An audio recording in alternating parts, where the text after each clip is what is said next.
Sige po, purihin natin ng malakas ang ating Panginoon. Yung papuri ng mga nananagumpay na anak ng Diyos. Hallelujah. So muli po mga kapatid, no? Welcome po sa pinagpalang hapon na ito, no? At ang ating nga po pag-uusapan sa hapong ito ay patungkol po sa ating buhay. No? At katulad nga po ng aking nababanggit mga kapatid, ang buhay ng bawat isa sa atin, bawat isa sa atin, ang ating buhay ay mayroong layunin. Ano po? Dapat po natin maunawaan, no? That we have our own purpose in life. No? Hindi lang para mabuhay, no? At makaraos sa araw-araw, okay na, no? Yung solve na tayo, no? Hindi po. But meron pang mas higit na mahalaga na layunin ng ating mga buhay. Halimbawa po, tayong mga OFW, no? Tayong mga nandito ngayon na hiwalay sa ating mga pamilya na nasa Pilipinas, no? Bakit tayo nagtitiis na malayo sa ating mga mahal sa buhay, no? Ano ang ating dahilan, no? Ano ang ating layunin at ano ang nais nating ma-accomplish o ma-fulfill sa ating buhay? Sandali lang po sa mga taga-media po natin, bakit na nagre-reflect po yung boses, no? Masakit po sa tenga. Nagpi-feedback po.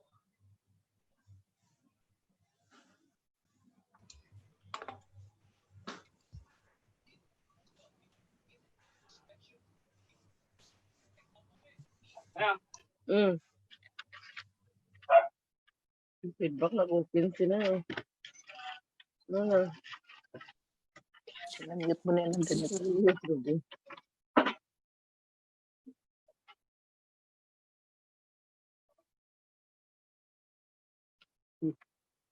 Kailangan kumuha pa yung gamot mo, wala kang inabot sa akin, ha?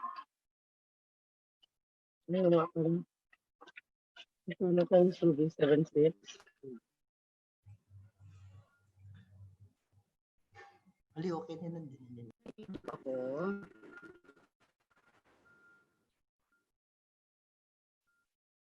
Brother Francis, nandyan ka? I-guide kita. Tika, paki-allow mag-unmute si Daddy dun sa kabilang Monico Bansil na account.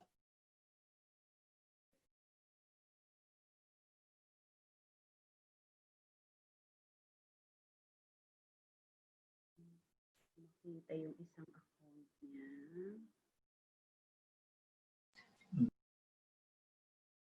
Nakamit naman na lahat.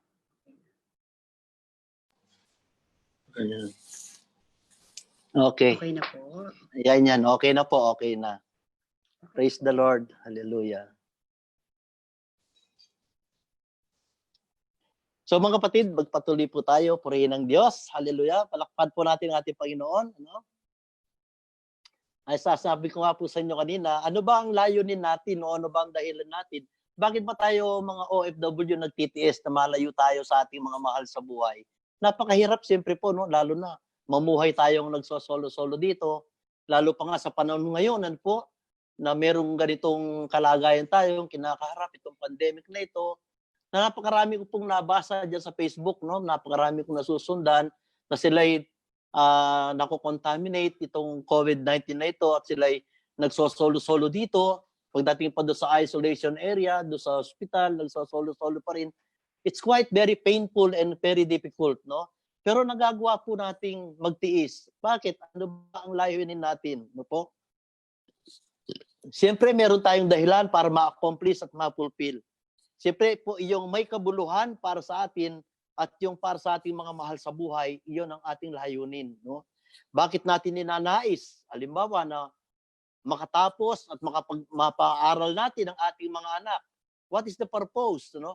Siyempre, it is for the purpose of their good future. Alam naman po natin, lalo sa modernong panahon natin, kapag ang bata walang aral, no? Dihado sa lahat ng bagay. Bakit nating nais magkapamilya, no? Bagamat alam na natin na komplikado rin ang pagpapamilya. Hindi naman lahat ng buhay may pamilya, buhay may asawa, laging masaya, laging masarap, no? may kaakibat na mga stress yan, may kaakibat na may kaakibat na responsibilidad. And yet, we always seek, no? Meron tayong purpose na magkapamilya. No? Ganon din naman ang buhay na pahiram natin na kaloob sa atin ng Panginoon. No? Yung buhay na pahiram sa atin ni Yahweh. What is the purpose of our life? Ano po? And in what way we can fulfill it? No? Ano ang purpose o ano ang goal? Ano ang layunin ng Diyos sa ating mga buhay? No? At paano natin iyan masasatisfy? Paano natin mapupulfill? Kaya nga po sa ating gospel reading, very specific ang instruction ng Panginoong Hesus na hindi lamang sa kanyang mga alagad. Yung mga instructions ng Panginoon doon sa ating nabasa, hindi lamang iyon nauukol para sa kanyang mga alagad, kundi sa atin ding lahat na naka-join ngayon dito sa Zoom meeting na ito at sa inyo pong lahat na nakatutok sa FB Live. No? Kundi ito'y maging sa lahat ng aabutin din ng mensahe ng Panginoon. No?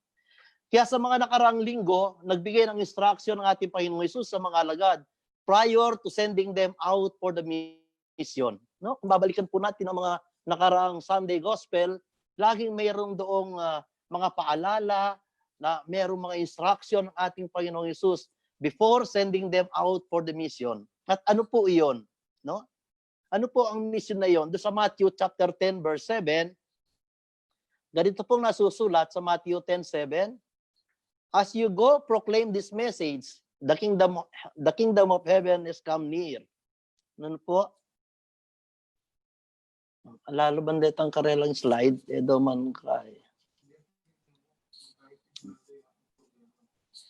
Doon sa Matthew 10:7, ano po? As you go, proclaim this message, the kingdom of heaven is come near. Pumayo kayo't ipangaral na malapit nang dumating ang kaharian ng langit. No? So iyan po, malinaw ang direktiba ng ating Panginoong Hesus na ipangaral, ipahayag, ipabatid ang mabuting balita sa lahat. Ikaw kapatid ko na nakikinig ngayon, ikaw na pinili at tinawag ng Diyos para sa layuning maganap ang misyon ni Yahweh, humayo ka kapatid at ipangaral. Ipakita at isabuhay ang halimbawa ng buhay na iniwan sa atin ng ating Panginoong Hesus. Ano po yun? Na tayo'y maging tagasunod ni Hesus na sa ating mga buhay at puso ay tumitibok at pumipintig para sa isang purpose o para sa isang layunin. At ano po yun? To follow and to carry out the instructions. Sabi nga nung Miss Universe 2015, I think, no? Na si Pia Worsbach, no? Ang sabi po niya doon sa kanyang final question and answer, no? Ang sabi po niya doon, she wanted to show the universe that she is confidently beautiful with a heart. Natatandaan pa po siguro ninyo iyon, ano? Kasi karangalan niya ng Pilipinas. She wanted to show the universe that she is confidently beautiful with a heart. Ikaw at ako, kapatid, as a believer, ano ang ipapakita natin sa mundo? Ito pong ipapakita natin, that we believers are confidently trusting Jesus with a heart. No? Na tayong mga mananampalataya at tagasunod ng ating Panginoong Hesus, nandoon ang ating pagtitiwala. No? Nandoon ang ating pagtitiwala. Nandito sa ating puso. Hindi lamang yan nating sinasabi, kundi yan ay nasa ating puso. At dahil tayo ay tapat na nagtitiwala sa ating Diyos, therefore, it is a must for us to go. No?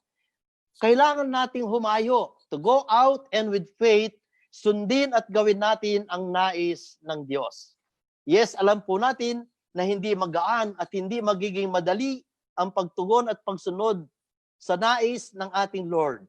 Dahil unang bahagi ng chapter ng ating pagbasa, sinabi mismo ng Panginoong Hesus that He is sending the apostles and all of us today as a sheep in the midst of the wolves. Ano po? Sa ating pagkilos sa kalooban ng Diyos, sinabi ng Panginoong Hesus, kamumuhian kayo. I-reject kayo. Kamumuhian tayo at i-reject tayo ng mundo.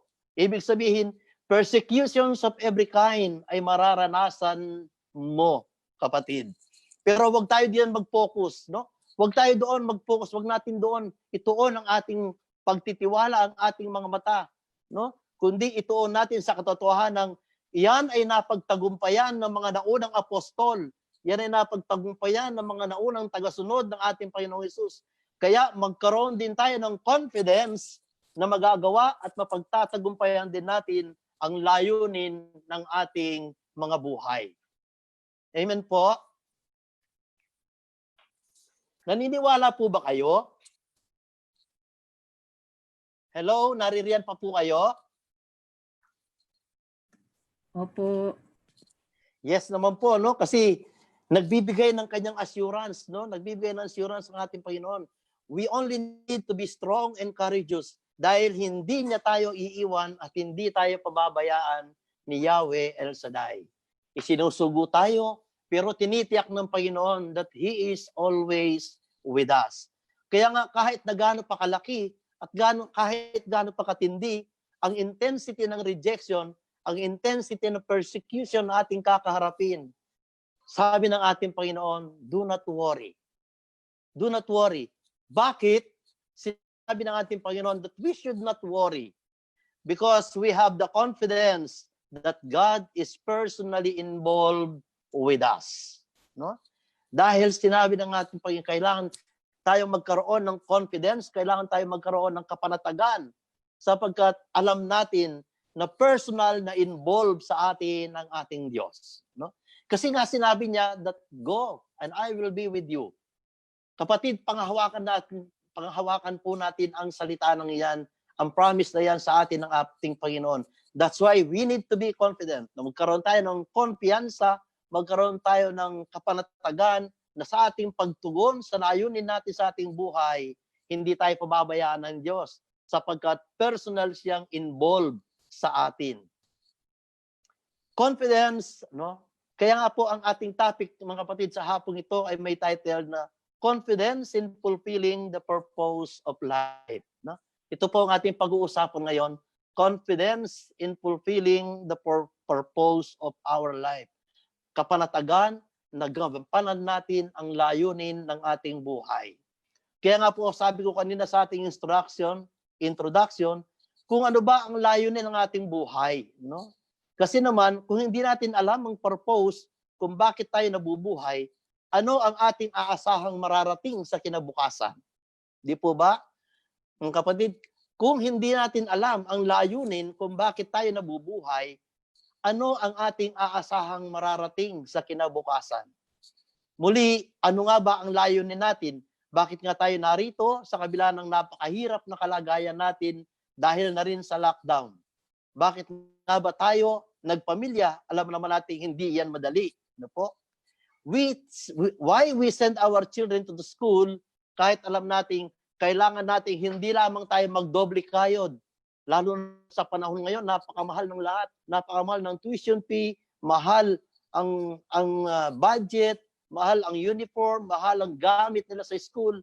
Kaya nga pa, kung minimiti natin silang mapagtapos, maipadala sa mga magagandang eskwelahan, hindi lamang kailangan natin magdoble kayod, kundi magti-triple kayod pa tayo.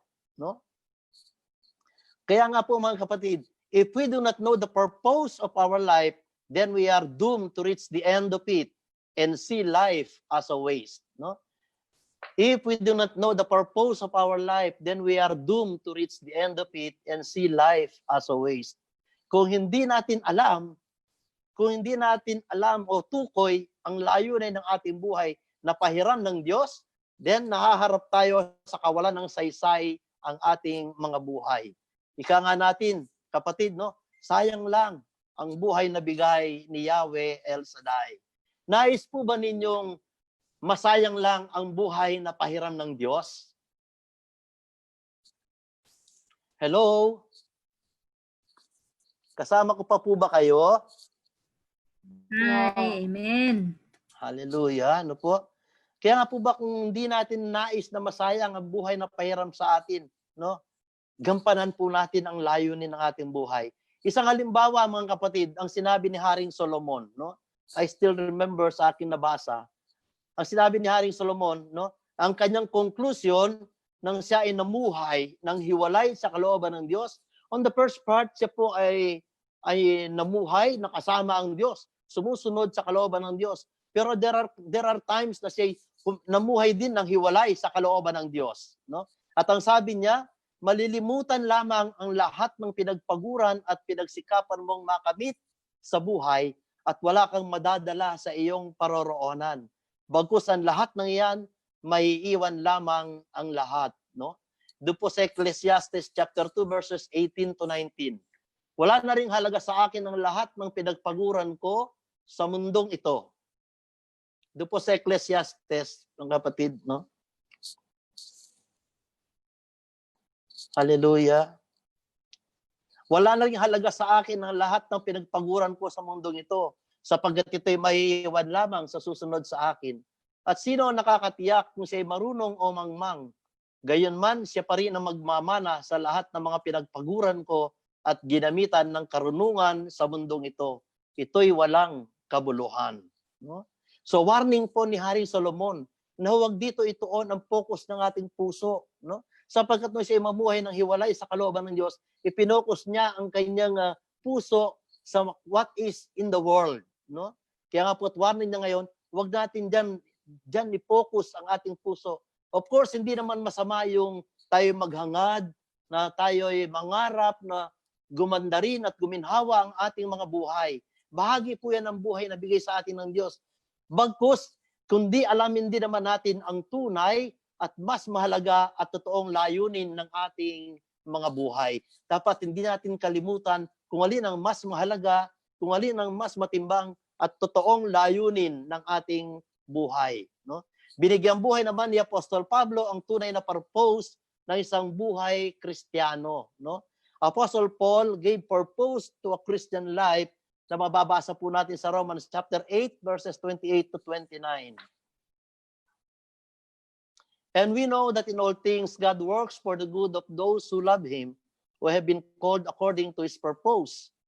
For those God foreknew, He also predestined to be conformed to the image of His Son, that He might be the firstborn among many brothers and sisters. So sa simula pa lamang, pasimula ng lahat, ay gumagawa na ang Diyos para sa ating ikabubuti, mga kapatid, at kasama ang mga nagmamahal sa Kanya. Ito yung mga nagmamahal na hindi lang sa salita, kundi ipinapakita sa gawa at pagsunod, no? Ito yung mga nagmamahal hindi lang sa salita, not only in words, kundi ipinapakita ito sa paggawa at pagsunod sa pamamagitan ng kanilang mga buhay. Sila yung mga tinatawag ayon sa kanyang layunin, no? Ito yung mga tinatawag ayon sa kanyang layunin, ayon sa kanyang mga pinili at tinawag upang mabuhay ng anong buhay? Mabuhay ng katulad ng ating Panginoong Jesus. Kanina pa po natin pinag-uusapan yung layunin ng buhay. What is our life purpose anyway? No? What is our life purpose? Our life purpose is to become like Jesus. Our purpose in life is to become like Jesus. Ito po ang layunin ng ating buhay na pahiram ng ating Yahweh El Shaddai. Ang tayo'y maging katulad ng ating Panginoong Jesus. So maliwanag ng purpose, first and foremost, ng ating buhay ay ang buhay na maging katulad ni Kristo. No? We are saved. We are loved. We are called primarily for the purpose of maging katulad at kagaya ng Panginoong Jesus. But we need to understand na maging katulad tayo ng ating Panginoong Jesus at hindi ang layunin, ito po tatandaan po natin mga kapatid, no? Kailangan nating maunawaan na tayo ay dapat maging katulad ng ating Panginoong Jesus. Pero hindi ibig sabihin, hindi natin layunin na lampasan o higitan natin ang ating Panginoong Jesus. We need to be like Jesus, no? But it is our not goal and it is not our purpose, no? Na lampasan ang ating Panginoong Jesus. Kaya nga sabi niya doon sa verse 28 ng ating reading, walang alagad na nakahihigit sa kanyang guro, at walang aliping nakahihigit sa kanyang Panginoon. No? Tatandaan po natin na tayo ay mayahalin tulad sa isang estudyante. No? Ang ating buhay parang buhay estudyante na naranasan naman po natin na maging estudyante, di po ba? At ang ating goal ay ang maging katulad ng tagapagturo natin. Hindi ibig sabihin na maging kapantay, no? Kundi maging katulad tayo. maging katulad tayo, hindi ibig sabihin maging kapantay o lampasan natin yung ating tagapagturo. Kundi naman tayo maging katulad ng ating mga teacher. Bakit? Upang ma-develop sa atin ang katulad ng quality na meron ang ating master. So iyon po ang ating layunin. Ma-develop sa atin ng katulad ng merong quality ang ating teacher. Ma-develop sa atin ng tulad ng quality na meron ang ating Panginoong Jesus na ating sinusundan. Bakit?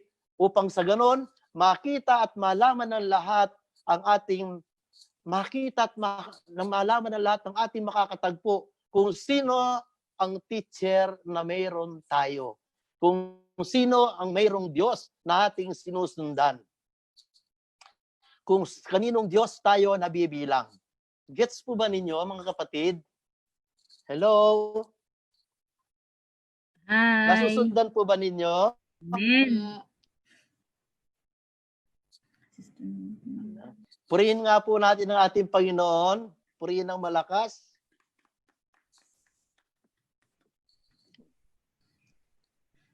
Para makita sa atin, kaya itong layunin ng ating buhay, ang makita sa atin kung anong klaseng buhay ang merong iniwang halimbawa sa atin ang ating Panginoong Hesus. Sa ating pagiging estudyante, no, makita din sa atin, minimiti rin ang ating mga naging guro. Kaya nga pagka nagkakaroon ng alumni homecoming, nagkakatanungan, ano po, naging teacher mo pala sa ganito. Kaya naman pala, iyan ikaw ngayon dahil yan ang naging teacher mo. Kaya pala napakagaling mo. Kaya pala napakabuti. Kaya pala naging mabait ka. Hindi po ba? Pero pagka ang naging buhay natin, taliwas doon sa buhay ng ating tagapagturo, ano kaya ang sasabihin sa atin? Kung titungahan po natin yung Luke chapter 6 verse 40, Luke 6:40, the student is not above the teacher, but everyone is fully trained will be like their teacher. No? Walang alagad na nakahihigit sa kanyang guro. Ngunit matapos maturuang lubos, ang alagad ay makakatulad ng kanyang guro. Luke chapter 6 verse 40. So ang purpose ng ating buhay ay yung matularan, maipakita ang buhay ni Jesus sa ating mga buhay, no? At ito ay isang layunin na hindi maiiwan, kapatid, no? Ito ay isang layunin, ito ay isang purpose, ito ay isang goal na hindi maiiwan at hindi makukuha sa atin. Kundi tulad natin na natuto at naturuan ng Diyos ay makita at matutunan din sa atin ng iba at ng ating kapwa, fulfilling the purpose and mission of our God-given life, no? Fulfilling the purpose and mission of our God-given life. Huwag po nating sasayangin ang ating mga buhay, kapatid. Napakahalaga nito sa Diyos, no? We are all blessed sapagkat sa dami-dami, sana sabi nga natin, sa dami-dami ng mga similya na nandiyan pumasok sa katawan ng ating magulang, kapatid, ikaw ang binigyang buhay. No po? Dahil may layunin ang iyong buhay. May layunin ang Diyos sa atin. So malinaw na mayroon tayong layunin sa buhay na dapat nating matugunan. And we all have the confidence that in all circumstances, we can be confident na makakayanan nating maisagawa at maisabuhay ang layunin ng ating mga hiram na buhay mula kay Yahweh El Shaddai. Mayroon tayong confidence. Kapatid, maging panatag ka.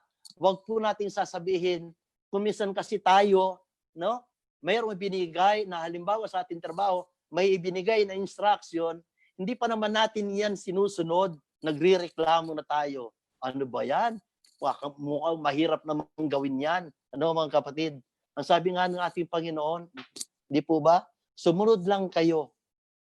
And God is with us. At ano po ang mga layunin? Ano po ang mga kapanatagan na meron tayo na upang magawa natin at maganap sa ating buhay ang layunin ng ating mga buhay? No? There are 4. At ang unang-una po, mga kapatid, number 1, purpose, confidence of being used by God. No? Number 1, we must have the confidence na tayo ay gagamitin ng Diyos. Ngayon pa lamang, kapatid, hindi ka tinawag ng Diyos sa gawaing ito para wala lang, kapatid. Hindi ka tinawag ng Diyos para lang maupo ka dyan at makinig lang. Nandiyan ka kapatid dahil tinuturuan ka ng Diyos. Inihahanda ka ng Diyos para ang kanyang layunin sa iyong buhay ay ating magawa at ating magampanan. And that is indeed the blessed opportunity, kapatid. Because napakaraming tao dyan sa karsada, napakaraming tao na nandiyan lang, no? Very idle, walang magawa sa buhay. And yet, ikaw kapatid, bagamat alam na alam natin sa ating sarili na hindi tayo worth, no? Na wala naman tayong halaga, wala naman tayong kakayanan, wala naman tayong alam, no? Pero ikaw ay tinawag ng Diyos, no? Kaya ikaw ay magkaroon ng confident, magkaroon ka ng kapanatagan, kapatid, na kaya ka tinawag ng Diyos dahil gagamitin ka ni Yahweh El Shaddai. Confidence na ikaw at ako, kapatid, ay gagamitin ng Diyos, no? At napakasarap magtrabaho sa Diyos, kapatid. Hindi po ba? Naranasan natin na magpagamit at gamitin ng Diyos at talaga namang hindi iyan nawawalan ng halaga, hindi nawawalan ng kabuluhan, hindi nawawalan ng saysay, sapagkat sabi niya, hindi ko nakakalimutan ang iyong mga gawa. No? Sangkap ng ating pagganap sa layunin ng Diyos para sa ating mga buhay ay ang katiyakang tayo ay kanyang gagamitin para sa kanyang kaluwalhatian. At tandaan po natin yan, mga kapatid, that God will use us for His greater glory. At hindi po natin gagamitin ng Diyos para sa ating sariling glory. What we need to do, and everything we do, and everything we say, it must be all for God's greater glory. At ito po isang napakadakilang bahagi ng ating existence, kapatid. Ang ikaw at ako ay magamit ng Panginoon. Kaya nga napakahalaga na magkaroon tayo ng kapanatagan. Confidence of being used by Yahweh El Shaddai. Yes, we know for a fact that it will not come easy. Alam po natin na ang pagsunod sa kalooban ng Diyos ay hindi madali, hindi magaan. No? Hindi iyan napakamadaling bagay. Kasi bakit? Kaakibat niyan ang rejection at ang many persecutions. No? Rejection and persecutions will come along as we follow the will of God. Kaya huwag kang panghinaan ng loob, kapatid. Ngayon pa lang, sinasabi na sa atin ng Panginoon, huwag kang panghihinaan ng loob. No? Magkaroon man ng rejection, magkaroon man ng persecution, kapatid, kundi buong lakas at tapang nating ipahayag ang misyon ng ating Panginoon. No? Tandaan po natin, mga kapatid, na si Jesus nating sinusundan, no? Lagi ko po itong naririnig noon sa ating disciple and mission na si Brother Charles, hindi po ba? Ang sabi niya palagi noon, na ang Diyos na ating sinusundan, si Jesus nating sinusundan ay nagtagumpay, kaya tiyak tayo rin ay mananagumpay. Ano po? Mapagtatagumpayan din natin kung anuman ang laban at anuman ang nais ipagawa sa atin ng ating Panginoon. Why? Because Jesus survives everything. Jesus has won victory over all this. Kaya nakakatiyak tayo na si Jesus nating sinusundan na nagtagumpay, tayo rin ay magtatagumpay. In spite and despite of persecution and rejection, brothers and sisters, be confident na tayo rin ay magtatagumpay. Kaya let us all have the confidence na magamit tayo para sa katuparan ng kanyang layunin sa ating mga buhay. Kaya ang sabi ng ating Panginoon Jesus sa ating gospel reading sa Matthew chapter 10 verses 26 to 27, no? Ang sabi po ng Matthew 10, 26 to 27, so do not be afraid of them, for there is nothing concealed that will not be disclosed, or hidden that will not be made known. What I tell you in the dark, speak in the daylight. What is whispered in your ear, proclaim from the rooftops. No? Ano ang sinasabi ni Jesus na natatago na hindi malalantad, mga kapatid? Ano ang sinasabi ng ating Panginoon Jesus na walang nalilihim na hindi mabubunyag? No? At ang sabi pa ng ating Panginoon Jesus sa atin ngayon, no? Kung ano ang sinabi at ginawa niya, kung ano ang sinabi at ginawa niya, ulitin natin kung ano ang ating narinig, no? Ulitin natin kung ano ang ating narinig, ipagsigawan natin. Maliwanag ang layunin ng Diyos para sa ating lahat. What I tell you in the dark, speak in the daylight. What is whispered in your ear, proclaim from the roofs. Mga kapatid, kaya kung ano po ang ating narinig, sabi ni Apostle James, doon sa chapter 1 ng James, ng book of James, sabi po niya doon, let us not only be hearers of the word, but let us be doers of the word. No? Huwag lang tayong basta tagapakinig, kundi dapat nating isagawa at dapat nating isabuhay. The same true what Jesus is telling us right now. Kung ano ang sinasabi ko sa inyo, ipagsigawan ninyo. At sabi po niya, dumating man ang persecution, dumating man ang rejection, huwag kayong matatakot. But let us be strong and be courageous enough upang magampanan natin ang layunin ng ating Panginoon. Ipagpatuloy ang kanyang misyon sa pamamagitan mo ngayon, mga minamahal kong kapatid. No? Ipagpatuloy ang misyon ng ating Panginoong Hesus through you, sa pamamagitan mo, sa pamamagitan ko. Ikaw na nakikinig, ikaw na inaabot ng mensahe ni Yahweh sa oras na ito. This is indeed a blessed privilege and opportunity para sa iyo na maging katuwang ka ng Diyos sa kanyang mabuting layunin para sa mundo at para sa tao. And what a blessed opportunity na tayo ay magamit ni Yahweh El Shaddai for His greater glory. Tandaan po natin, kapatid, ikaw at ako ay pag-aari ng Diyos. Ikaw at ako ay pag-aari ng Diyos. No? Dahil iyan ay nasusulat, I called you by your name, and you are mine. Sa Isaiah 43 verse 1. No? Sa Isaiah 43 verse 1, kung inyo pong babasahin yan. No? Ang sabi po doon, I called you by your name. Tinawag kita sa iyong pangalan, ikaw ay akin. Pag-aari ka, pag-aari ako ni Yahweh El Shaddai. At once na pag-aari, maging tayo kapatid, kapag pag-aari mo iyan, mayroon kang lahat ng karapatan na gamitin iyan. At ikaw kapatid ay pag-aari ng Diyos. He has all the right to use you. And that is an opportunity and that is a privilege para sa iyo at para sa akin. Ang tayo ay magamit ni Yahweh El Shaddai. Personally, Jesus teaches His disciple. No? Personally, on those days, sa panahon ng ating Panginoong Hesus, personal niyang tinuruan, personal niyang hinubog ang kanyang mga disipulo. At personal din niya tayong tinuturuan ngayon, kapatid. No? Hindi po kaming tumatayo sa inyong harapan ang nagtuturo. But it is personal teaching na nagmumula sa ating Panginoong Hesus. Personal tayong tinuturuan ngayon sa pamamagitan ng kanyang Word of God through the Scriptures, through the church, no? Sa pamamagitan ng gawain, sa pamamagitan ng simbahan, at sa pamamagitan itong gawain ni Yahweh El Shaddai. Kaya man napakapalad natin mga kapatid, bagamat may pandemic, bagamat may lockdown, bagamat mayroong quarantine, pero ang salita ng Diyos hindi maila-lockdown kailanman.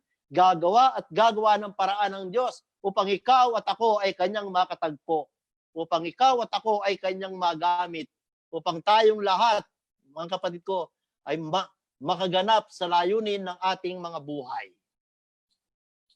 Kaya it is our time with confidence and conviction to proclaim what we learned and heard. No? Magkaroon tayo ng kapanatagan at magkaroon tayo ng conviction na ating maipahayag kung ano ang ating narinig, kung ano ang ating natututunan.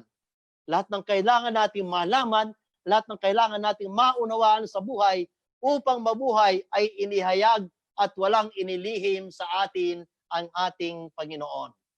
Wala siyang inilihim sa atin. Kaya kung may mga katanungan tayo, 10 years from now mo pa itatanong, may sagot na parang sa iyo ang ating Panginoon. Kaya wala tayong dahilan upang hindi magawa at hindi maganap ang kalooban ng ating Panginoon.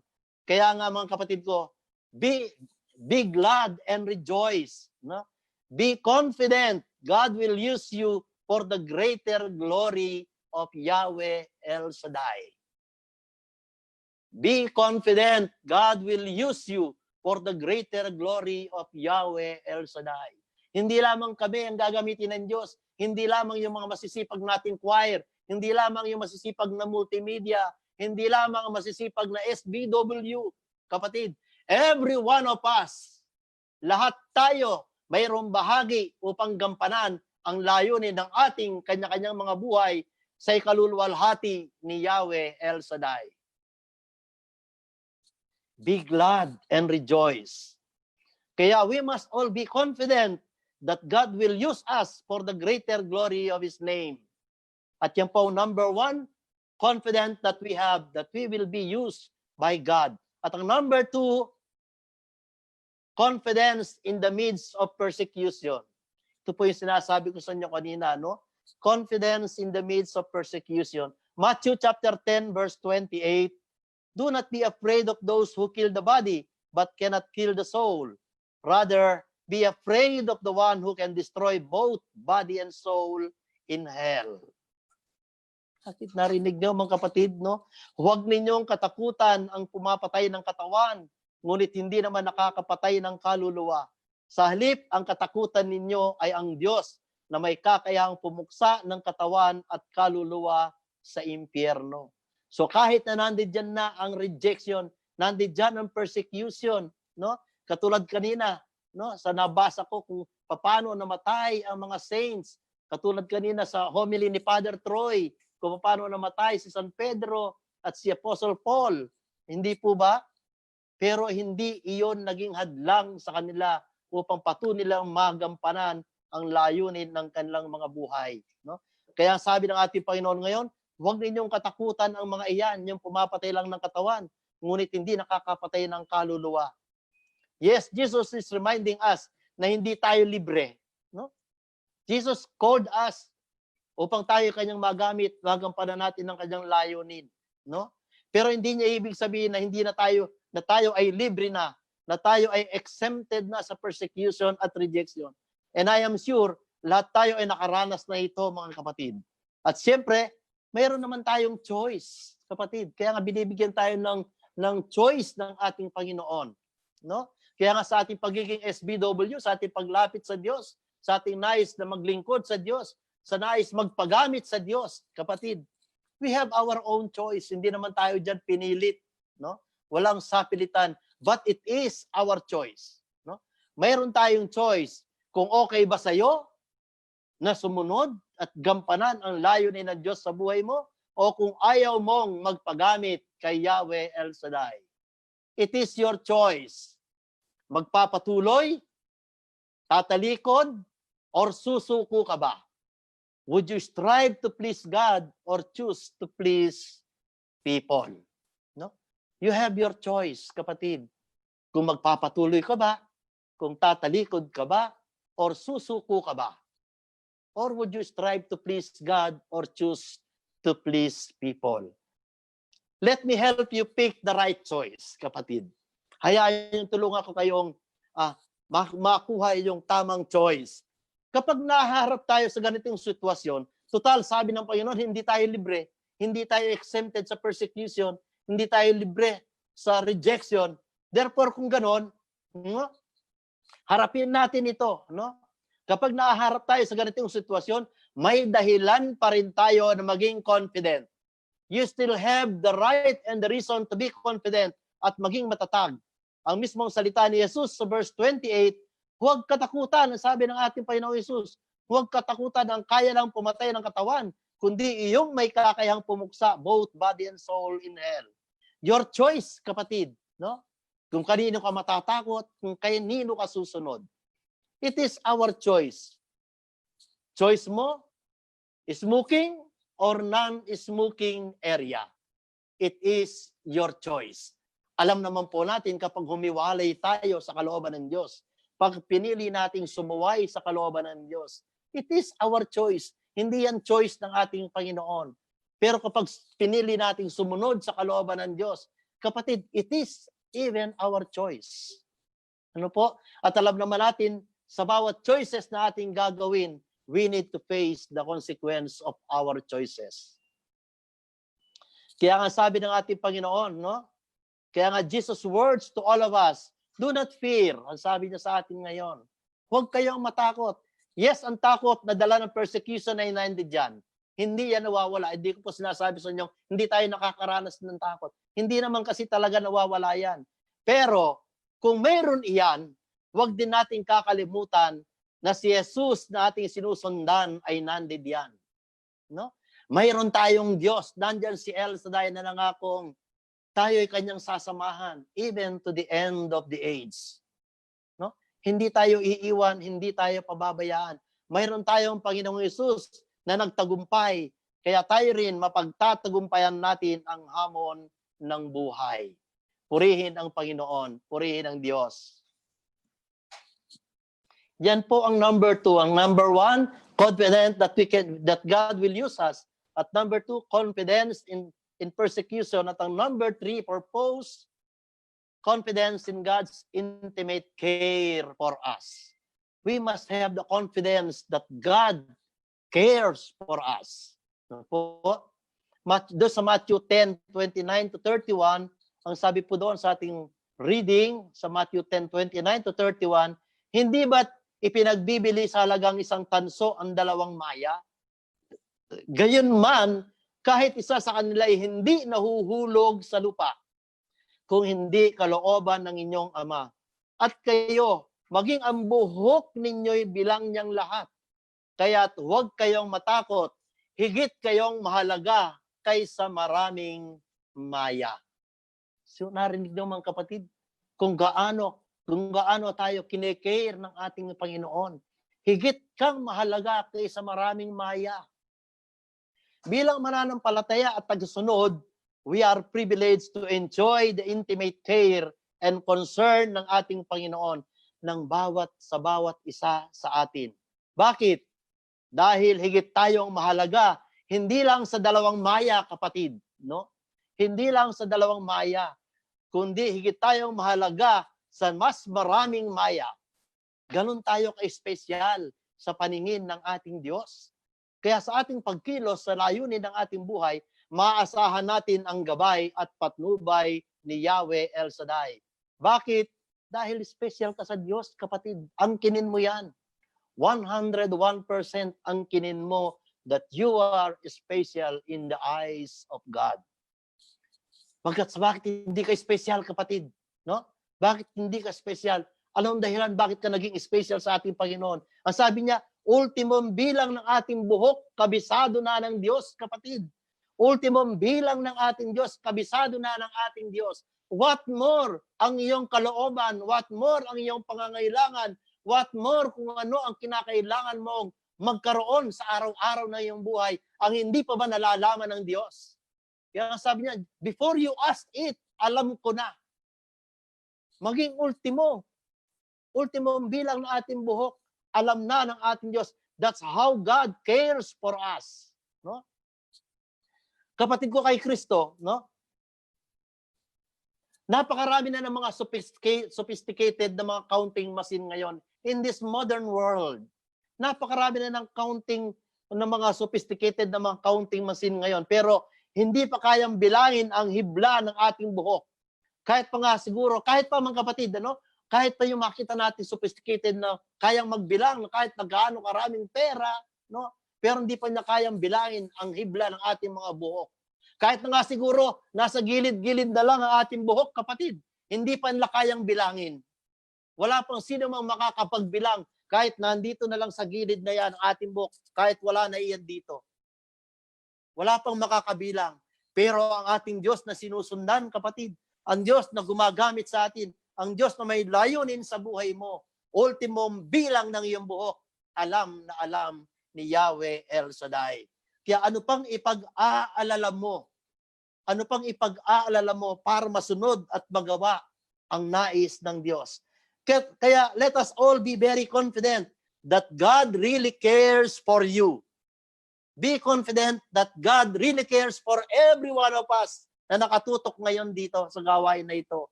Kayong lahat na nagbigay at tumugon, nagbigay ng oras na espesyal para kay Yahweh El Shaddai. You are all special to Yahweh El Shaddai. And God cares for every one of us. May totoong pagmamalasakit sa ating Diyos. Yan po ang panghawakan natin.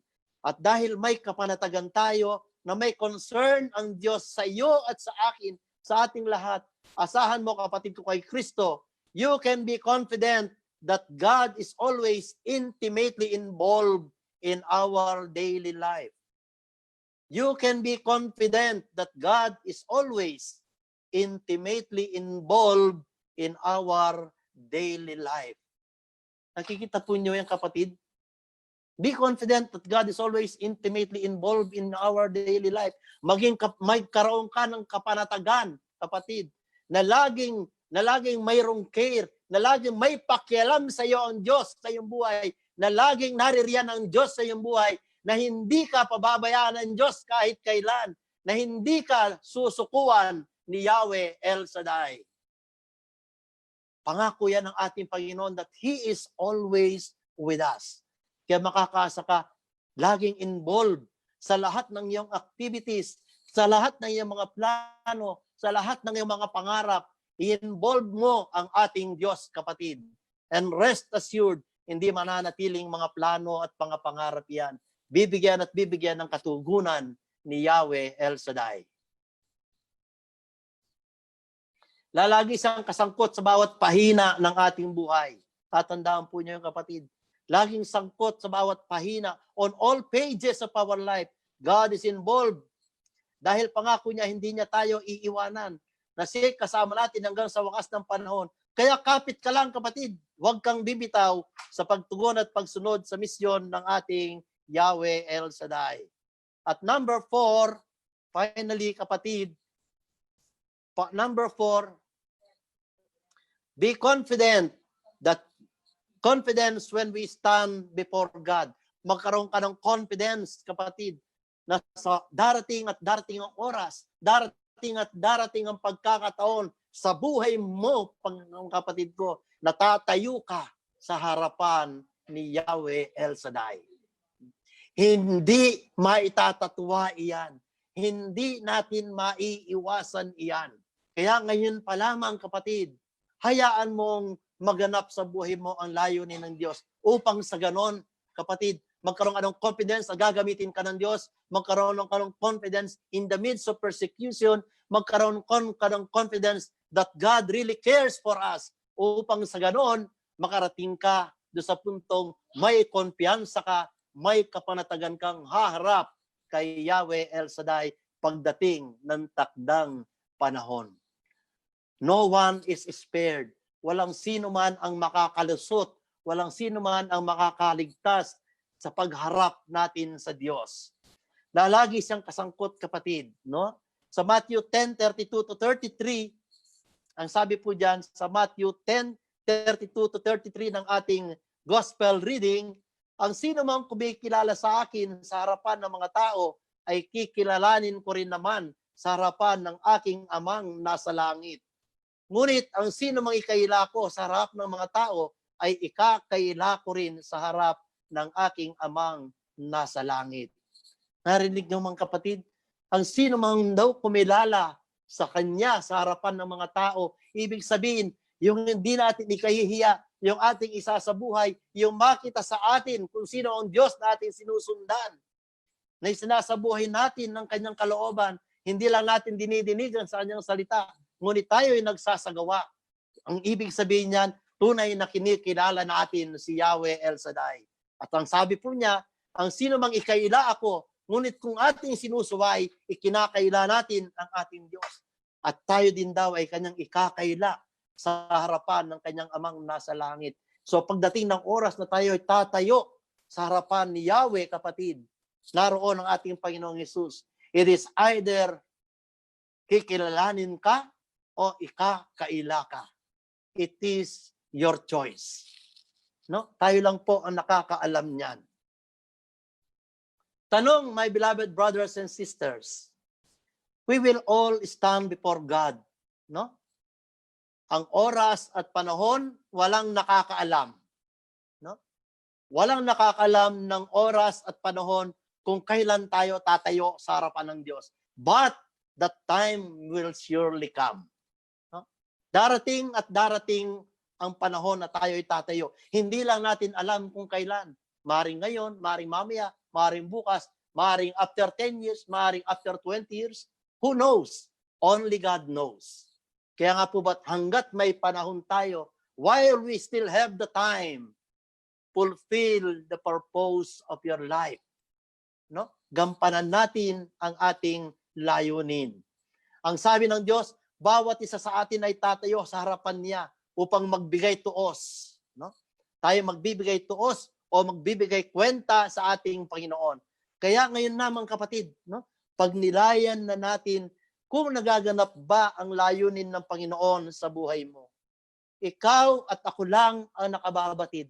Whether we have the confidence to stand in front of Yahweh El Shaddai.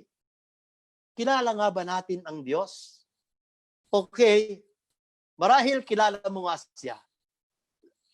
There's no doubt marahil na kilala mo nga ang Diyos. Pero ang tanong, kinikilala mo nga ba si Jesus? Iba kasi yung kilala mo lang at kinikilala, kapatid. Kaya ang sabi sa ating pagbasa, no?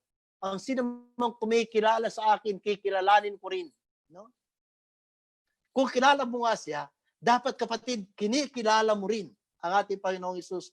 Ang sino mang kumilala sa Kanya sa harapan ng tayo, Kanya rin kikilalanin at ipagmamalaki pa ang taong ito hanggang sa harapan ni Yahweh El Shaddai. And remember, hindi nakukontento si Jesus na sasabihin mo lang. No? God will never be contented na sabihin lang natin, yes, Lord, we love you. Yes, Lord, we follow you. Yes, Lord, naglilingkod ako sa iyo. Yes, Lord, kilala kita, Lord. It is not enough, my brothers and sisters. No? It is not enough na sabihin lang natin, but He needs to see it by fulfilling the purpose of God-given life to you and me with confidence. Right? Iyon ang magiging katulad niya. Magkaroon tayo ng confidence na tayo ay maging katulad ng ating Diyos na sinusundan. Sumunod sa kalahat ng kanyang kalooban. Sumunod sa kalooban ni Yahweh El Shaddai upang masabi natin confidently that we can stand before God. What does the world must see continually every day in us is that the fulfillment of our life purpose. Kailangan iyan ang makita ng mundong ating ginagalawan. Yan ang makita sa ating pang-araw-araw na buhay. Yung purpose ng ating buhay is to be like Jesus, to act like Jesus, and to speak like Jesus. Nawa, maging katulad tayo in words, in deed, and in thoughts. Hindi lamang sa physical na kaanyuan tayo maging katulad ng Diyos, kapatid. No? Kundi sa ating gawa, sa ating isip, sa ating salita, sa ating pamumuhay. No? Yan ang layunin ng ating buhay na pahiram ni Yahweh El Shaddai. To be like Jesus, to act like Jesus, to speak like Jesus. Sa ganitong paraan natin may papaabot sa Diyos na siya ating kilala at siya ating kinikilala kung ano at sino siya sa ating mga buhay. Kung ano ang ating narinig, kung ano ang ating tinanggap, kung ano ang ating nakamtan, kung ano ang ating naranasan, ipahayag sa lahat, hindi lang sa pamamagitan ng bibig, kundi mas ipakita natin sa pamamagitan ng ating buhay at ng ating pamumuhay, in our thinking, in our words, and in our actions. Tatanungin ko po kayo ulit, mga kapatid, kilala at kinikilala mo ba talaga ang Diyos? Kilala at kinikilala po ba ninyo talaga ang Diyos? No? Then, magpakatatag ka, magpakasipag ka, at maging matapang ka na maganap sa buhay mo ang layunin ni Yahweh El Shaddai. To be like Jesus, to fulfill the mission of Jesus, to win and bring more people to Jesus. Now, I invite you all to stand, my beloved brothers and sisters. Magsitayo na po tayong lahat.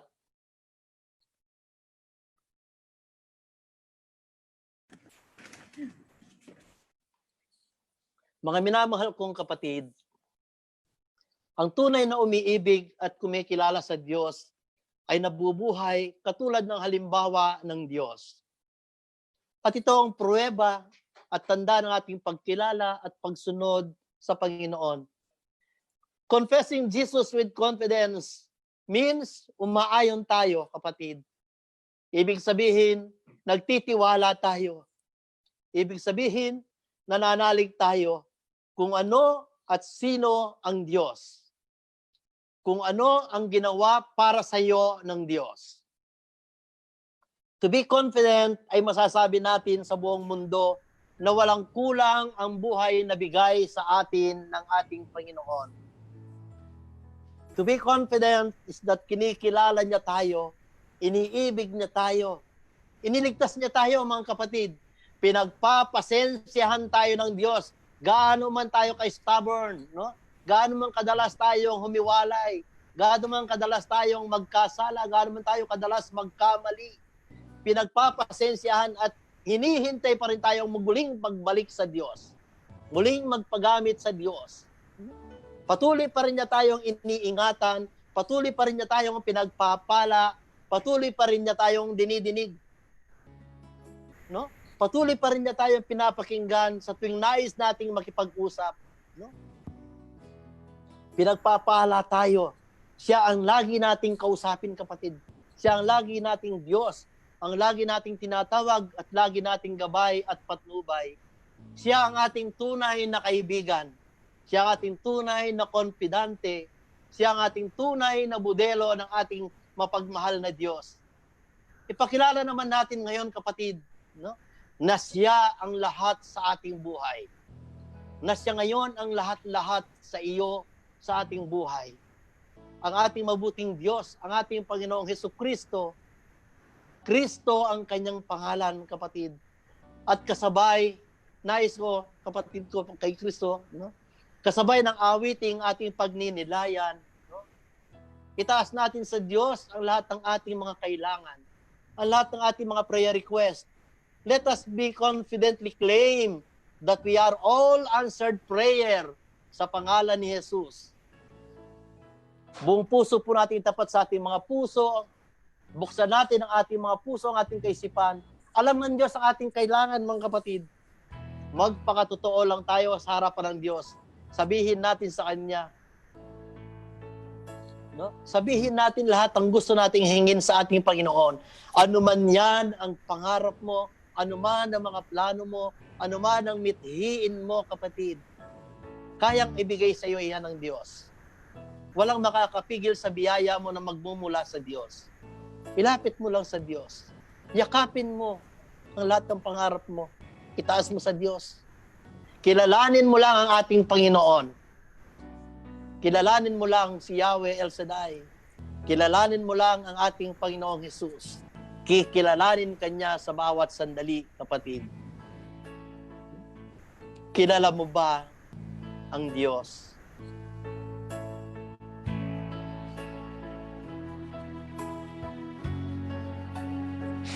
Yan po ay orihinal na likhang awitin ng ating masipag ating maestro, Brother Romer.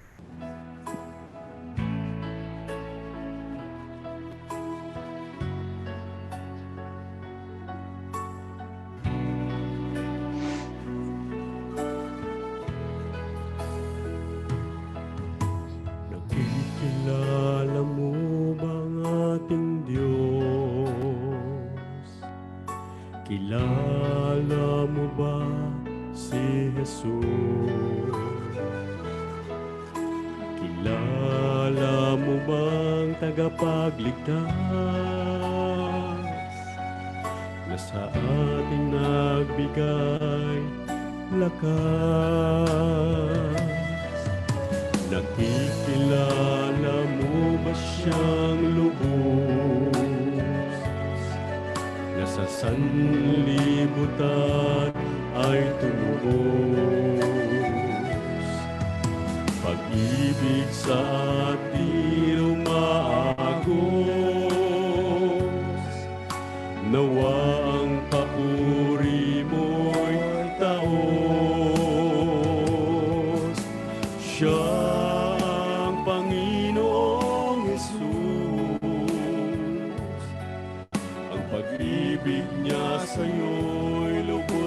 lubos. Diyos ng kabutihan, Diyos ng kasarimlan, Diyos ng patnubay, nagbibigay buhay. Diyos ka magpakailanman.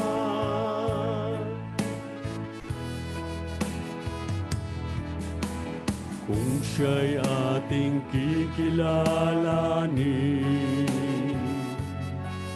ang namatayo ay diringgin. Si Jesus wag mong ikailan, ikakaila ka ng Diyos na may likha. Siyang Panginoong Jesus, ang pag-ibig niya sa'yo'y lubos-lubos. Diyos ng kabutihan, Diyos ng kasarimlan, Diyos ng patnubay, nagbibigay buhay. Diyos ka magpakailanman. Ipakilala mo ang Diyos na buhay upang kilanlin ang tao uhaw, sapagkat yan ang layunin ng buhay.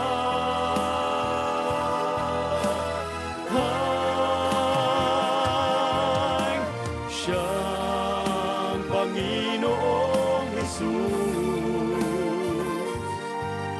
ang pag-ibig niya sa'yo'y lubos-lubos. Diyos ng kabutihan, Diyos ng kasarimlan, Diyos ng patnubay, nagbibigay buhay. Diyos ka magpakailanman. Siyang Panginoong Jesus, ang pag-ibig niya sa'yo'y lubos-lubos. Diyos ng kabutihan, Diyos ng kasarinlan, Diyos ng patnubay, nagbibigay buhay. Diyos ka magpakailanman. Diyos ka magpakailanman. Diyos ka magpakailanman.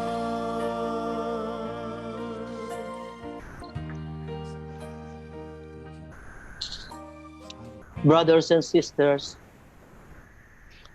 kilalanin nawa natin ang ating Diyos, hindi lamang sa oras ng ginhawa, hindi lamang sa sandali ng sagana ang buhay, ngunit masigit pa sa oras ng kagipitan, sa oras ng problema, sa oras ng mga pagsubok, sa panahon ng mga kaguluhan ng buhay at ng kapaligiran, alalahanin natin na may Diyos tayong maaasahan. Pangako ng Diyos na bunga ng ating pagkilala sa Kanya ay ang ating pagsunod. Yahweh, maraming salamat po. Nagpakilala at minahal mo kami ng labis, Panginoon. Patawad, Panginoon, sa mga oras at pagkakataon na kami ay sumuway at humiwalay sa iyong kalooban. Patawad po sa mga pagkakataong idinideny ka namin sa aming mga kilos, sa aming isip at sa aming mga gawa. Patawad po sa maraming pagkakataon na umiiwas kami na maganap ang layunin mo para sa aming mga buhay. Maraming salamat po, Yahweh, sa kabutihan mo sa amin. Panginoon, samot dalangin ko po, samahan at gabayan mo kami. Bigyan mo po kami ng lakas ng loob at tapang na maipahayag at maipakilala ka namin sa marami pang kaluluwa na malayo pa sa iyo. Bigyan mo po kami ng sapat na kahandaan at kapanatagan. Magamit kami sa layunin mo para sa aming mga buhay. Kapanatagan na ikaw ay aming maaasahan sa gitna man ng mga persecution at rejection. Bigyan kami ng kapanatagan ng aming kalooban that you love us and you care for us. Kapanatagan that we can stand before you sa iyong takdang oras at panahon. Lord, hayaan mong sabihin namin sa iyo ngayon, handa kaming ganapin ang purpose mo. Handa naming tugunin ang layunin mo para sa aming mga buhay. All for thy greater glory in Jesus' name. Yahweh, maraming salamat po. At akin pong itinataas sa iyong kabutihang loob, sa iyong grasya, sa iyong pong banal na pangalan, ang lahat ng pangangailangan ng iyong mga anak na nagtataas ng kanilang mga prayer request, Panginoon. Kahilingan, naisulat man po o hindi, Panginoon. Tanggapin mo nawa, dinggin mo nawa, Panginoon, at tugunin mo nawa sa pangalan ni Jesus. Maging ito po sa material, financial, emotional man, Panginoon, physical, at higit sa lahat, sa spiritual na pangangailangan. Itinataas ko rin po sa iyo, Panginoon, ang pandemic na ito, na iyon ang bigyan ng katapusan, at mabalik na po ang kapayapaan at katiwasayan sa buong mundo. Pagpalain mo rin po, Panginoon, at pakaingatan ang iyong bayan, ang iyong mga frontliners, ang iyong mga nation leaders, O God, na magkaroon ng isang layunin, ang kilalanin at may pakilala ka sa buong mundo. Upang kami ay iyong kilalanin sa harapan ng Amang Yahweh El Shaddai. Itinataas ko rin po sa iyo, Panginoon, ang aming pong servant leader, Brother Mike Z. Bilarde at ang kanya pong buong pamilya, Panginoon. Itinataas ko rin po sa iyo, Panginoon, ang aming Pangulo, Rodrigo Roa Duterte at ang kanya pong mga lahat ng gabinete. Ang lahat po ng mga lingkod bayan mula sa mataas hanggang pinakamababa, Panginoon. Nagabayan mo po sila lahat sa kanilang panunungkulan, sa kanilang paninilbihan, na nandoon, Panginoon, ng kanilang pagkilala at kinikilala ka, Panginoon. Upang sa kanilang pagharap sa iyo, Panginoon, Lord, masaya at maligaya po lang makapagbibigay tuos sa iyo, Panginoon. Apart from you, Panginoon, wala pong magagawa ang sino man sa amin. Kaya po aming hinihiling, sinasamot, dinadalangin, na kami po ay patuloy mong samahan, patuloy niyo po kaming gabayan, Panginoon. Let us all lead us, O God, for your glory, O God. Samahan mo po kami lahat, Panginoon, magawa namin at magampanan, Panginoon. Masunod namin ang aming mga misyon, ang aming mga layunin, Panginoon. In the name of Jesus, upang mai-present po namin sa inyo ang Panginoon, ang mundo, Panginoon, na nabis na nagmamahal at kumikilala sa iyo. In the name of Jesus. Itinataas din po namin sa inyo, Panginoon, ang aming pong disciple in mission, si Brother Ernie, Panginoon. Patuloy mo rin po siyang samahan, Panginoon. Sa gitna po ng pandemic na ito, Panginoon, ibigay mo po siya ng lakas, Panginoon, at tapang, Panginoon, upang mahalid po niya ang bawat isa, Panginoon, na yung minamahal, Panginoon, dito sa UAE, Panginoon, na higit pang kumapit sa iyo, O God, in the name of Jesus. Lord, tinataas ko rin po sa iyo ang mga personal naming pangangailangan, Panginoon. Sabi mo, Panginoon, hindi pa namin ito hinihiling, iyon ang alam, na maging bawat hibla ng aming buhok ay iyon ang alam, Panginoon. Bilang na bilang mo na, Panginoon. At bilang na bilang mo na rin po, Panginoon, at alam na alam ang aming pong pangangailangan sa araw-araw. Continue to give us our daily needs, O God, for you are our God who provides. Lord, pagalingin na lahat ng may mga karamdaman, mula ulo hanggang talampakan, inward and outward, O God. In the name of Jesus. Heal your temple, O God, because our body is your temple. In the name of Jesus, O God. Hallelujah. Lord, patuloy mo po kami bigyan ng kalakasan, tapang, Panginoon, upang kami pong lahat ay makaganap ng ayon sa iyong banal na kalooban. Marami pong salamat, Panginoon, sa iyong mga gawain, Panginoon. Bagamat sa gitna ng lockdown, Panginoon, hindi nila ito na ila-lockdown, Panginoon. Patuloy po kayong kumilos, patuloy po kayong mangusap, Panginoon. Patuloy po maipahayag ang mabuting balita na nagmumula sa iyo. In the name of Jesus. Maraming salamat, Panginoon, sa buong maghapong ito na kami po inyong sinamahan. At kami po, Panginoon, dadalhin hanggang sa araw pang susunod, Panginoon, ang tagumpay ng araw na ito para po sa ikaluluwalhati ng iyong pangalan. Salamat, Panginoon, amin na pong inaangkin na lahat po kami ay answered prayer na lahat po kami, Panginoon, ay may mga hanap buhay na lahat po kami may mga trabaho na lahat po kami, Panginoon, makakabalik na sa aming mga trabaho, Panginoon. Magkakaroon na po kami ulit ng magandang mga sweldo, Panginoon, upang aming po mga pamilya muli po namin masustentuhan, Panginoon, sa pangalan ni Jesus. Maraming salamat. Kami pong lahat ay ligtas na sa coronavirus. Amin na pong inaangkin, Panginoon. Tapos na, malaya na ang buong mundo sa COVID-19 na ito because of your great mercy in the name of Jesus. Maraming salamat, Yahweh, sa iyo ang lahat ng papuri, parangal, kalwalhatian at pasasalamat sa ngalan ng Ama, ng Anak at ng Espiritu Santo. Amen at Amen.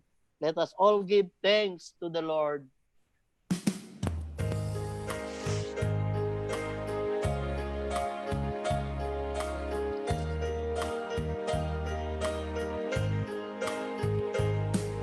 Give thanks with a grateful heart. Give thanks to the Holy One. Give thanks.